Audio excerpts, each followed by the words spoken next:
श्री शिवाय नमस्तुभ्यं।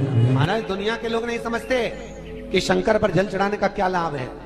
शिव महापुराण कहती है, अगर एक दिन शिव महापुराण की कथा कहती है, मंगलवार को अगर शिव जी के मंदिर में, शंकर के मंदिर में जाकर एक लोटा पानी चढ़ाया जाता है तो हमारे कार्य में उन्नति होती है। कोई व्यापार नहीं चलता हो, दिक्कत आ रही हो तो हनुमान जी के दूसरे नंबर का भाई गतिमान का स्मरण करो। हनुमान जी के उल्टे पांव का सिंदूर लाकर गतिमान का नाम लेकर स्वस्तिक बना दिया जाए व्यापार वाली जगह पर, तो व्यापार अच्छा चलने लगता है महाराज। कोई व्यक्ति पैसा खा गया, नहीं दे रहा, बहुत परेशान हो गए, मांग मांग कर दे गए, नहीं दे रहा, हाथ जोड़ लिए, पांव जोड़ लिए, सब कुछ कर लिया, नहीं दे रहा, तो हनुमान जी के तीसरे नंबर का भाई रतिमान, रतिमान, गतिमान नहीं, रतिमान, रतिमान का नाम लीजिए। पीपल के पत्ते पर लाल सिंदूर से जो व्यक्ति पैसा लेकर गया उसका नाम लेकर बहते हुए पानी में अपनी कामना कर रतिमान का नाम लेकर छोड़ दीजिए। 15 दिन में रतिमान ऐसी उतावली मचाता है कि उसको हाथ जोड़कर वो खुद फोन लगाकर बोलता, भैया तेरा मैं पैसा लौटा दूंगा। रतिमान का स्मरण किया जाएगा। रतिमान ध्यान दीजिएगा, हनुमान का एक स्मरण, पंचमुखी हनुमान का एक भाव। महाराज जैसे बहुत ज्यादा तकलीफ अगर व्यक्ति को हो गई है, बहुत कष्टमय जीवन चल रहा है, हार गए हर जगह से और तकलीफमय जीवन चल रहा है, तो पंचमुखी हनुमान का एक शिव महापुराण का और स्कंद पुराण का एक बड़ा सुंदर मंत्र है। उस मंत्र को आप सब एक बार हमारे साथ में बोलें। ओम नमो हनुमते रुद्र अवताराय सर्व शत्रु संहारणाय सर्व रोग हराय सर्व वशीकरणाय रामदूताय स्वाहा। बस इस मंत्र को हाथ में काली तिल लेकर, एक जौ लेकर और गूगल लेकर, थोड़ा सा इसमें गाय का घी डालकर, कंडे को या अग्नि को जलाकर इस मंत्र का 11 बार 21 बार जाप कर कर अपनी कामना कर कर छोड़ दीजिए। कैसा भी रोग हो, बीमारी हो, कष्ट हो, दुख हो, तकलीफ हो, 21 दिन के अंदर वो आनंद आना प्रारंभ कर देता है। इस मंत्र, स्कंद पुराण का, शिव महापुराण का ये मंत्र मूल पंचमुखी हनुमान सुख देंगे। और एक और चीज याद रखिए महाराज, यदि कोई काम के लिए जा रहे हो, कोई व्यापार के लिए जा रहे हो या नौकरी करने के लिए जा रहे हो और लगी नहीं रही, बहुत तकलीफ पा रहे हो, सर्विस ही नहीं लग रही, बहुत कष्टमय हो गया, तो निवेदन करूंगा 5 पीपल के पत्ते पर बेसन के 5 लड्डू घर में बने हुए, गाय के घी के 5 लड्डू रख लो। उस लड्डू के बीचों बीच एक आटे का दिया और उसमें तिल्ली का तेल डालकर इसी मंत्र का प्रयोग कर कर पंचमुखी हनुमान का किसी भी हनुमान के मंदिर में जाकर, दक्षिण मुखी हनुमान के मंदिर में जाकर उसको रख कर आ जाइए। इसके बाद आप उस काम के लिए जाइए, आपका काम सफल हो जाएगा। आपको किसी को नहीं कहना पड़ेगा, कि हाथ जोड़ना नहीं पड़ेगा, किसी के पांव नहीं पड़ना पड़ेंगे, तुरंत काम होगा। बस इस मंत्र का स्मरण कर कर पंचमुखी हनुमान का भूतेश्वर जो मंत्र है वो सुख देने वाला। पूरे घर में वास्तु के हिसाब से केवल एक दीवार ऐसी होती है जहां पर हनुमान जी का चित्र लगाया जाए।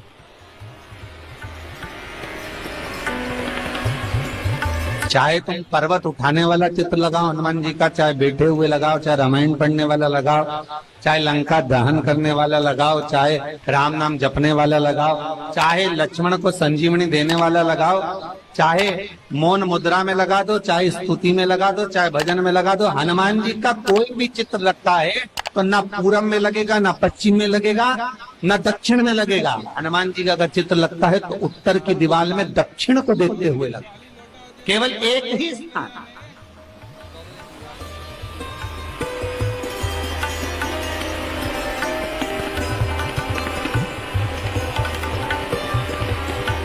जैसे पूर्वजों के चित्र को, पितरों के चित्र को, गए हुए हमारे जीवों के चित्र को दक्षिण में विराजमान किया जाता है, उसी तरह हनुमान को उत्तर में विराजमान कर कर दृष्टि दक्षिण में कर दी।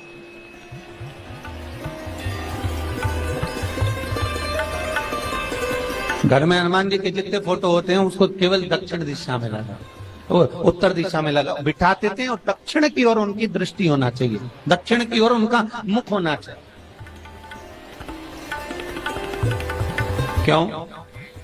महाराज, अगर व्यक्ति के जीवन में कोई बीमारी आने वाली है, व्यक्ति के जीवन में कोई रोग आने वाला है, व्यक्ति के जीवन में अगर कोई कष्ट आने वाला है, व्यक्ति के जीवन में अगर कोई परेशानी आने वाली है, व्यक्ति के जीवन में कोई एक्सीडेंट का योग भी बनने वाला है, तो शास्त्र कहता है वो दिशा दक्षिण से ही बनता है।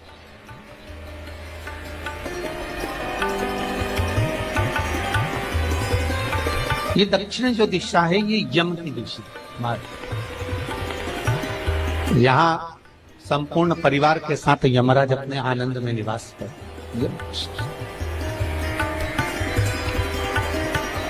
और जब हमारे घर में, हम ये नहीं कह रहे कि आप हनुमान जी का फोटो लगाओ, हम ये भी नहीं कह रहे, आपके घर में हो और आपने अगर विराजमान कर रखा है किसी दिशा में, तो हमारा तो निवेदन रहेगा, अभी तक आपने अगर जैसा रखा, पर एक बार दिशा बदल कर देखना कि रोग, बीमारी, कष्ट, दुख, तकलीफ में आपको लाभ मिला कि ना। हनुमान जी ने केवल दक्षिण दिशा की ओर अगर मुख कर हमने विराजमान कर दिया, फोटो ही विराजित किया। हम ये नहीं कहेंगे आपसे कि आप बाजार से फोटो खरीद के लाओ फिर लगाओ, नहीं, आपके घर में हो तो आप लगा दें, आपके घर में हो तो विराजमान।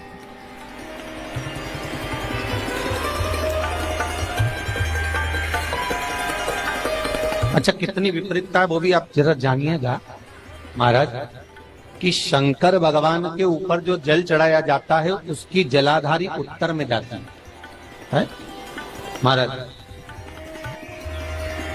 भगवान शिव का जो जल जा रहा है वो उत्तर की ओर जा रहा है और हनुमान जी को उत्तर में विराजमान कर मुख दक्षिण की ओर कर। क्यों? प्रबल दिशाओं में उत्तर और दक्षिण महाराज, ये जो दो दिशाएं, इनको साधने के लिए कोई देवता आगे नहीं। अगर इन दिशाओं को कोई साधने वाला है तो केवल एक देवाधिदेव महादेव ही हो सकता। काल का हरण करने वाला वो महान काल ही हो सकता। शंकर का ही एक अवतार है हनुमान जी महाराज, रुद्र अवतार महाराज। हनुमान जी से कहा तुम दक्षिण की ओर दिशा पर संभालिए। शिव जी कहते हैं मेरा जल जब उत्तर की ओर जाएगा तो इस दिशा को मैं संभालू, चिंता ना करिए। जो स्मरण करने वाला होता है, भजन करने वाला होता है, कीर्तन करने वाला होता है, नाम जाप करने वाला होता है, उसका भी शास्त्र विधान कहता है, उसका भी व्याख्यान वर्णन करता है कि जैसे एक दिशा के रूप में हनुमान जी महाराज को विराजमान कर दक्षिण की दिशा पर हम विजय पर, अर्थात रोग पर, बीमारी पर, कष्ट पर, तकलीफ पर हम विजय प्राप्त कर सकते। ऐसा नहीं कि ऐसा कोई रोग नहीं जिसकी दवा नहीं है, पर जब तक भगवान की कृपा नहीं होगी तब तक कोई औषधि मिल सकती नहीं, कुछ प्राप्त नहीं हो सकता। जब भगवान करुणा करते हैं तो आप रूप कुछ ना कुछ सुख की अनुभूति हो जाती है, अपने आप सुख का भान हो जाता है। तो जैसे दक्षिण का जो स्वामी तत्व है, दक्षिण पर जो दृष्टि देने वाला श्री हनुमान जी महाराज है, इसलिए हनुमान जी को उत्तर की दीवार पर विराजमान कर उनका मुख दक्षिण की ओर रखा जाता है। वास्तु शास्त्र के हिसाब से, वास्तु नियमों के हिसाब से सारे फोटो कहीं पर भी लगा सकते हो, पर हनुमान जी का अगर फोटो तुम्हारे घर में है, हनुमान जी अगर तुम्हारे घर में विराजमान है, हनुमान जी का चित्र तुम्हारे घर में विराजमान है, तो उसका मुख दक्षिण का होगा, तो रोग, बीमारी, तकलीफ, कष्ट ये सब दूर हटते। कई लोग प्रश्न करते हैं, गुरुजी आप कहते हो कि हनुमान जी महाराज शंकर भगवान का एक अंश स्वरूप है, एक अंश स्वरूप। पूरी शिव महापुराण की कथा को उठाकर देखिए, स्कंद पुराण को, मत्स्य पुराण को, कूर्म पुराण को उठाकर देखिए। एक बाणासुर का चरित्र और एक श्री हनुमान जी महाराज का चरित्र बहुत सुंदर। शिव का एक अंश माता अंजना के तप साधना से शिव की प्रागट्यता और शंकर भगवान की प्रागट्यता से शंकर का स्वरूप प्रकट हुआ। इसीलिए तो कहते हैं शंकर सुमन केसरी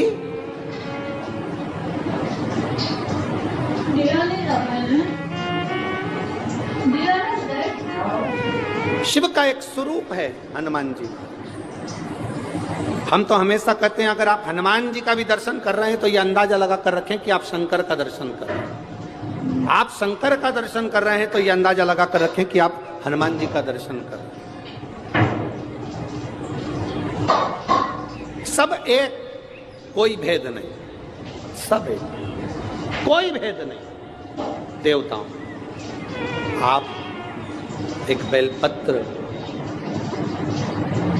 जैसे आप एक बेलपत्र कि ये दो जो पत्तियां होती हैं, जरा ध्यान देंगे, ये दो जो पत्ती नीचे की रहती है बेलपत्र, आगे का भाग एक बेलपत्र और नीचे की जो ये दो पत्तियां होती हैं, इन दो पत्तियों के ऊपर एक एक शमी पत्र। ये दो जो पत्तियां हैं, इन पत्तियों के ऊपर एक एक शमी पत्र और लाल चंदन ये रखकर कितना भी रोगीला व्यक्ति हो, रोग से ग्रसित व्यक्ति हो, जिंदगी में कितना ही दुख पड़ रहा हो, बेलपत्र की ये दोनों पत्ती जिसके ऊपर शमी पत्र रखकर, लाल चंदन रखकर श्री हनुमान जी महाराज और हनुमान जी महाराज के तीसरे नंबर के भाई श्री गतिमान जी। हनुमान जी कितने भाई हैं? 6। उसमें हनुमान, रतिमान, प्रतिमान, मतिमान, गतिमान, तो जो नीचे के क्रम में आते हैं श्री गतिमान जी, उन गतिमान जी और हनुमान जी का नाम लेकर जो शिवलिंग के ऊपर समर्पित कर देता है, रोग का निवारण होता ही है, रोग मुक्ति होती है। मंगल का प्रदोष निकाल कर रख लो कि मंगल का प्रदोष इस दिन पड़ रहा है, मंगल की त्रयोदशी तिथि पड़ रही है, प्रदोष व्रत मंगलवार का पड़ रहा है। और जिन लड़का लड़की को मंगल होते हैं, जिन कन्या और वर को मंगल होते हैं, केवल शंकर भगवान के मंदिर में जाकर चौमुखी दिया, 4 बत्ती का दिया आटे का, उसमें घी डालकर लड़की शंकर भगवान के मंदिर में मात्र 7 बार शंकर पे से उतार कर 3 बार स्वतः उतार कर शिव के मंदिर में रख देती है, उसका मंगल आड़े आता ही नहीं है, मंगल नहीं आता सामने। मंगल प्रदोष व्रत का इतना महत्व है महाराज। जब जिस महीने में जो प्रदोष पड़ा करे, जब प्रदोष पड़े, बन सके 1 बेलपत्र, बन सके 5 बेलपत्र, शमी पत्र, हरे मूंग, हरा मूंग, बेलपत्र, एक कलश के अंदर थोड़ा सा पानी लेकर 1 बेलपत्र, हरा मूंग, शमी पत्र डालकर और उसमें थोड़ा सा गुड़ डालकर भगवान शिव का स्मरण कर कर प्रदोष काल में, मान लो कोई काम आपका बहुत जरूरी है, बहुत दिनों से आप थक गए हैं, नहीं हो रहा, कर्जा बढ़ रहा है, धन नहीं आ रहा, व्यापार नहीं चढ़ रहा, या कोई समस्या बहुत प्रबल है, कोई एग्जाम में बैठ रहे हो, नहीं हो रहा, परीक्षा भी दे दी है, रिजल्ट आने ही वाला है, तो भी प्रदोष काल में, प्रदोष के समय वो जल, मूंग, शमी पत्र और बेलपत्र और गुड़ का शंकर के शिवलिंग को समर्पित करना प्रारंभ कर दो। 2 या 3 प्रदोष करोगे, बाबा आपकी मनोकामना शीघ्र पूर्ण कर देगा। शंकर भगवान पर चढ़े हुए जल जब नीचे की ओर आता है, जिस जगह पर जल गिरता है उस जगह पर मात्र 1 दुर्वा प्रदोष के दिन अपनी कामना कर कर इस शरीर के सुख के लिए शंकर भगवान के जल गिरने वाले स्थान के पास में अवधूतेश्वर महादेव के नाम से रख दी जाती है, तो जिंदगी में कभी बड़ी बीमारी नहीं आती। उसी तरह जिससे रोग को समाप्त करने के लिए दुर्वा का प्रयोग किया जाता है। कभी ऐसा योग लगे आपके जीवन में कि आप जिस व्यापार को आपने करा उस व्यापार में आपको फल नहीं मिला, फिर आपने व्यापार चेंज करा, फिर बदल कर देखा, फिर उस व्यापार को कर देखा, उसमें फल नहीं मिला, फिर आपने वापिस व्यापार को बदलने का विचार किया, तो हमारा निवेदन रहेगा उस व्यापार को बदलने से पहले एक काम जरूर कर देखो। 3 स्थान पर बेलपत्र को चढ़ा कर देखिएगा। अगर आपको लगे कि मैंने व्यापार बदल लिया, एक बार बदला, कई लोग ऐसे भी होते हैं जो पैसा इकट्ठा करते हैं, धन एकत्रित करते हैं और कोई व्यापार ऐसा कर लेते हैं जिस व्यापार में धन चले जाता है तो वो धन वापिस नहीं आता, मारा वो व्यापार का धन वापिस नहीं आता। तो बड़े दुखी होता है कि भाई मेरा गया हुआ पैसा नहीं आ रहा, मैं बड़ा कष्ट में हूं, मेरा खुद का ही आ जाए ना तो मैं निहाल हो जाऊं, मेरा अपना ही नहीं आ रहा जो गया हुआ है तो मैं क्या वर्णन करूं उसको, क्या। उनके लिए भी ये प्रयोग, ये शिव विद्येश्वर संहिता का ये भाव बड़ा सुंदर है।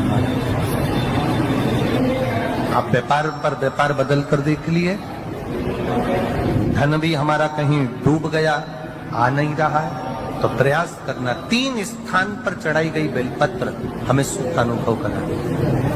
बहुत ध्यान लगाइए। पहला, अशोक सुंदरी की जगह। अब ये बेलपत्र जब भी आप चढ़ाएंगे तो रविवार की अगर प्रदोष पड़ जाए, कौन से दिन? रविवार की प्रदोष के दिन ये प्रयोग अवश्य कर देखिएगा। ज्यादा बार नहीं करना है, केवल एक ही बार करना, बाबा स्वयं कृपा करेगा। अपने मंदिर में, अर्थात अपने घर के पास कोई मंदिर हो, शिवालय हो, देवालय हो, जहां शंकर भगवान विराजमान हो, शिवलिंग हो, ऐसी जगह पर अवश्य करें। हमें कहीं दूर जाकर ये प्रयोग नहीं करना है, अपने शिवालय, अपने जो घर के आसपास में शिवालय हो वह। एक बेलपत्र अशोक सुंदरी वाली जगह। अब उसको अशोक सुंदरी की जगह पर भी चढ़ाने का तरीका क्या है? जब हम बेलपत्र चढ़ाएंगे तो उस बेलपत्र को चढ़ाते समय आपकी जो बेलपत्र की डंडी है, वो बेलपत्र, रविवार प्रदोष के दिन का ये उपाय है महाराज। ये बेलपत्र की जो डंडी है, इस डंडी का भाग शिवलिंग की ओर होना चाहिए। ये जो डंडी है, इसका भाग अशोक सुंदरी पर जब चढ़ाएंगे तो शिवलिंग की ओर इसका भाग होगा महाराज। दूसरी, बेलपत्र को जब हम समर्पित करेंगे, जया, विषहरा, शामरीवारी, दौतली, देव, मान लो जलाधारी ऊपर नहीं है शंकर जी के, तो उसका स्मरण कर 5 कन्याओं का नाम लेकर, जया, विषहरा, शामलीवारी, दौतली,